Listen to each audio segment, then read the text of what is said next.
Okay, so are you ready to dive in? Because today we're really getting into it, like deep into autism spectrum disorder, Definitely. ASD, and how it might Yeah. be connected to this Yeah. rare genetic condition you've probably never even heard of, Smith-Kingsmore Syndrome, Right.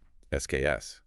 And we're going to unpack some super interesting stuff from this resource, Cheap ABA, all about making those therapies, actually affordable, because Yeah. it shouldn't cost a fortune to get support right. 100%. Okay, so you're probably thinking, yeah, ASD, it's a spectrum. We've heard that before. Right. But what really struck me about this resource is how much it zeroes in on, like, the individual experience. Hmm. It's not just about some, like, checklist of challenges. Yeah. It's about how those things actually show up differently in every single person. And that's what makes it so fascinating, right? Because it's not just one thing. It's like a kaleidoscope. Yes. It's just incredible variation within ASD itself, even before we, bring in the SKS as a component. Yeah. And to kind of get us all on the same page, this resource breaks it down into the three main areas of challenge Okay. with ASD. And the first one is social communication, which, let's be real, can be hard for anyone. Oh, absolutely. Right. But imagine trying to pick up on those social cues or have a conversation with, like, this whole other layer of ASD on top of it. It's like you're trying to understand a joke, but it's in a language you're just starting to learn. Totally. Like you're not quite there yet. Yeah. And you can just imagine how much more challenging that makes forming those, meaningful connections and relationships. Oh, it's like trying to fit a square peg in a round hole. Like, it just does not compute. Exactly. And that brings us to number 2 on our list, which is repetitive behaviors. Yeah. And yeah, okay, we all have our little quirks or routines. For sure. But with ASD, these repetitions, they can become, like, so essential that they actually make everyday life really tough. Yeah. It's not just about having a lucky shirt. It's like needing that shirt Right. to feel okay, to feel comfortable or safe. Ex- These routines and rituals, even like getting really into certain topics, it's less like a hobby and more like a need. And just when you thought it couldn't get any more wild, Right. fasten your seatbelts for number 3. Okay. Sensory sensitivities. Picture this as the world is just this constant sensory overload. Oh, wow. And that is the reality for lots of people with ASD. It's like that feeling when you're in the most crowded, noisiest place and everything is like super bright and amplified. Yes. You just want to retreat, right? It's too much. But for someone with ASD with sensory sensitivities, that's like their everyday experience with sights, sounds, textures, even just everyday stuff can be completely overwhelming. Wow. Okay, so we've got a good grasp on, like, the core challenges that can come with ASD. Yeah. But now let's, like, totally shift gears and talk about Smith-Kingsmore Syndrome, SKS. Okay. It's like we're entering a whole new world, right? Right. It really is. But as we'll see, there's some seriously intriguing overlaps with ASD. Yeah, definitely. And what makes SKS so interesting is it's really specific. Oh, yeah. Unlike ASD, which is this broad spectrum, SKS is like directly connected to this mutation in a specific gene, the MTOR gene. Have you heard of it? I haven't. But that makes SKS much rarer than ASD. But understanding like the ins and outs of SKS is super important, Got it. especially when we're thinking about, how it might overlap with ASD. Okay, so if ASD is like this giant continent, SKS is like a tiny little island off the coast. That is a great way to put it. Right, with its own unique little ecosystem.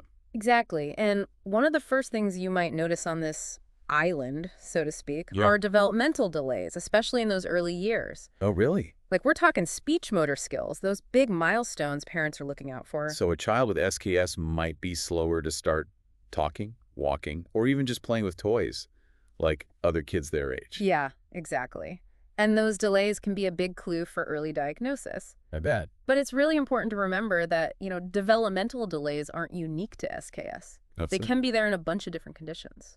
Right, like ASD. Including ASD, exactly, which is why getting a right diagnosis, it's super duper important. It's huge. And speaking of things that set these two apart, you mentioned that intellectual disabilities are a core feature of SKS. Right. And that's a big one because with ASD, those cognitive abilities, they can be all over the map. Yeah, absolutely. While people with ASD can have like a huge range of intellectual capabilities, from gifted to intellectually disabled, intellectual disability is like a constant with SKS. Interesting. That's one of the things that really sets it apart from ASD. So it's almost like SKS has this extra layer of complexity that we don't always see with ASD. That's a great way to think about it. Okay. And there's one more key characteristic of SKS Okay. that we should definitely talk about. Hit me with it. It has really distinctive physical features. Really?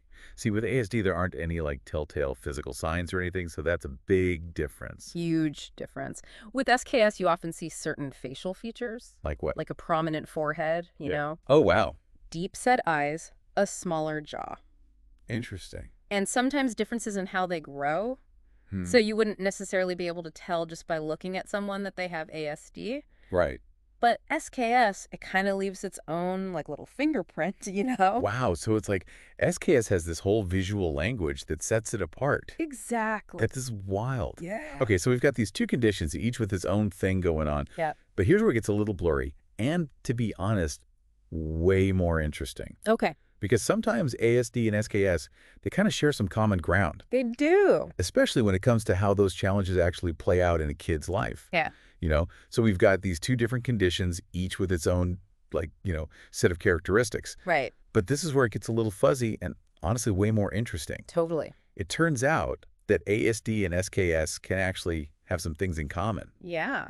Especially when you think about how those challenges like actually show up in a child's life. Exactly. Even though they come from different places, the behaviors or challenges a child is dealing with, Right. they can look super similar sometimes. So a child who's like struggling to communicate or having a hard time with social stuff, Yeah. or even doing those repetitive behaviors we were talking about before, Right. those could be because of ASD or SKS, Absolutely. or even both at the same time. It's true, and that's where it gets tricky. Talk about a curveball, right? Imagine being a parent trying to figure this out. You know, Josh, I know. your kid's doing things a little differently, maybe struggling, and you just want to help. Right. It's like you've got the map, but it's in a language you don't understand. Totally. And that's why this resource, Cheap ABA, is so important. It is. It really stresses that early intervention is key, So no matter tragic. what the diagnosis is. Yeah. And it highlights affordable options for families because, let's be real, getting your child the support they need. Right. It shouldn't drain your bank account. Absolutely. And that's where understanding those little differences when someone has both conditions, Yeah. that's when it's like super important. It's not enough to just like check the boxes. Right. We got to see the whole picture. Understand how those two conditions might be like playing together in that specific person. Yeah. And then come up with a plan that really fits their needs. So let's say someone does have both ASD and SKS. Okay.